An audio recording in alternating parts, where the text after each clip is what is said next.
अरे पूंजीपतियां बड़े लोगों की सरकार तो वो होती थी। दिल्ली में अंतरराष्ट्रीय हवाई अड्डे का नाम इंदिरा गांधी, और जब हैदराबाद में उतरे करते उस हवाई अड्डे का नाम राजीव गांधी। अरे तो मेरे बाप के नाम पर उसके बना दे, खाते के नाम पर बना दे, क्यों भाई हमारे वाले जो पूर्वजों रखे हम दूसरे वोट देने वास्ते थे। आपने हवाई अड्डे का नाम लिया। आज सुबह की बात करें तो जींद में कृष्ण बेदी जो हरियाणा सरकार में कैबिनेट मंत्री है वो जींद आए हुए थे। एक कार्यक्रम में वो संबोधन करते हुए कह रहे हैं कि कांग्रेस की सरकार में यूनिवर्सिटियों में बाप दादाओं के नाम रहे हैं। हवाई अड्डे की बात करें तो दिल्ली हवाई अड्डे का नाम इंदिरा गांधी के नाम से है। माँ के नाम के हवाई अड्डे पर चढ़ते हैं तो बेटे का नाम होता है, वहाँ पर उतरते हैं। हमारी सरकार में महापुरुषों के नाम पर कॉलेजों के नाम, यूनिवर्सिटियों के नाम, हवाई अड्डों के नाम रखे गए।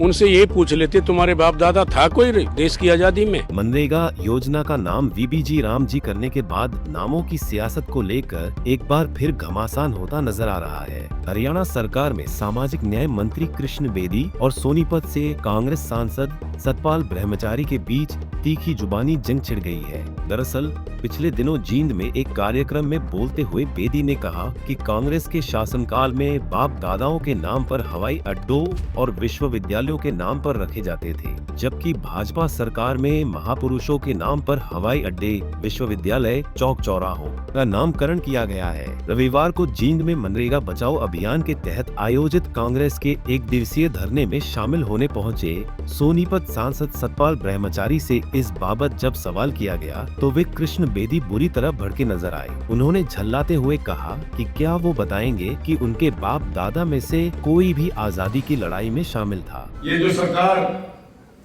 जिसके ऊपर ये लोग आरोप लगाते हैं, कांग्रेस के और अन्य लोग, कि ये पूंजीपतियों की सरकार है, बड़े लोगों की सरकार है, मैं बताना चाहता हूं ये सरकार मेहनतकश लोगों की सरकार है। ये सरकार मजदूर की सरकार है। ये सरकार गरीब का सम्मान करने वाली सरकार है। अरे पूंजीपतियां बड़े लोगों की सरकार तो वो होती थी। दिल्ली में अंतरराष्ट्रीय हवाई अड्डे का नाम इंदिरा गांधी, और जब हैदराबाद में उतरे करते उस हवाई अड्डे का नाम राजीव गांधी।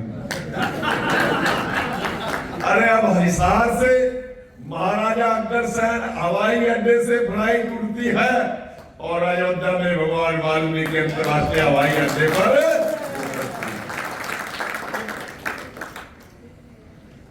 पहले यूनिवर्सिटी बाप दादाओं के नाम पे बनती था, जींद में बन रही है। अरे कैथल में बनती है यूनिवर्सिटी भगवान वाल्मीकि जी के नाम पे। बाबा बंदा सिंह बहादुर जी के नाम पर बनती है।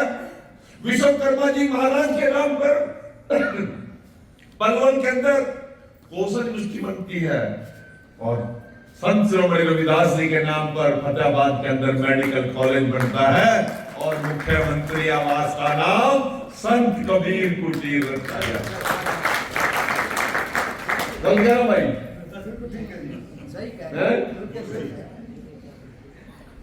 अरे तो मेरे बाप के नाम पर यूनिवर्सिटी बना दे, मेरे दादे के नाम पर बना दे, क्यों भाई हमारे वाले जो पूर्वजों रखे हम दूसरे वोट देने वास्ते थे।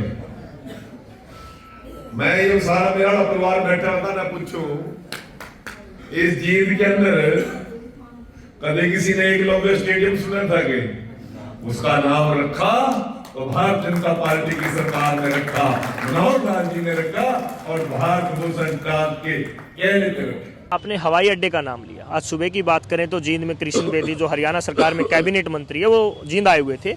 एक कार्यक्रम में वो संबोधन करते हुए कह रहे हैं कि कांग्रेस की सरकार में यूनिवर्सिटियों में बाप दादाओं के नाम रहे हैं।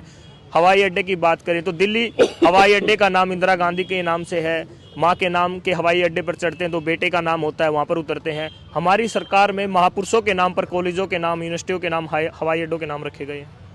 उनसे ये पूछ लेते तुम्हारे बाप दादा था कोई देश की आज़ादी में, जिन्होंने देश की आज़ादी में?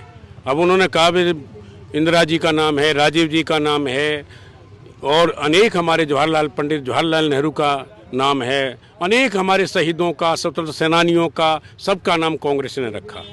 अब इनके यहाँ कोई नाम ही नहीं, किसका नाम रखेंगे? या बताइए, एक दो नाम है वो भी ठीक। कोई शहीद हुआ उनसे आप ये पूछ लेते कि एक शहीद का नाम बताओ, आप एक स्वतंत्र सेनानी का नाम बताओ आप। इन्होंने तो केवल और केवल कांग्रेस के जो महान पुरुष हैं उनका नाम बदलने का काम ये कर रही हैं। उन्होंने कहा बाप बेटा बाप बेटे की बात सुनो, 4-4 पीढ़ी जिनकी हो गई कांग्रेस में। आप चौधरी भूपेंद्र हुड्डा जी का परिवार देख लीजिए, चौधरी मातूराम जी, देश की आज़ादी में स्वतंत्रता सेनानियों में सबको सबसे पहले महात्मा गांधी को लाने का काम उन्होंने चौधरी साहब ने किया था। रोहतक में 25,000 लोग थे चौधरी मातूराम जी ने। उनके बाद उनके सुपुत्र चौधरी स्वर्गीय रणवीर सिंह चौधरी का आप इतिहास देख लेना, हरियाणा की राजनीति उसमें देश की स्वतंत्रता में बहुत योगदान रहा।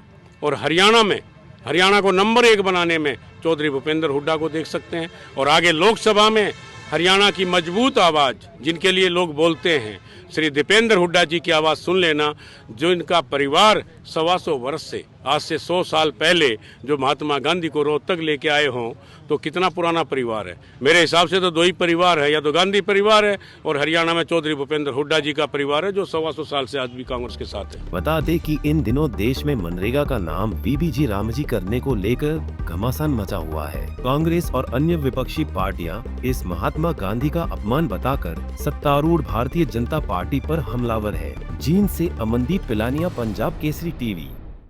हमसे जुड़े रहने के लिए हमारे YouTube चैनल को सब्सक्राइब करें और नई वीडियो की नोटिफिकेशन के लिए बेल आइकॉन को दबाएं। अगर आप ये वीडियो Facebook पर देख रहे हैं तो लाइक जरूर करें और ज्यादा से ज्यादा शेयर करें। धन्यवाद।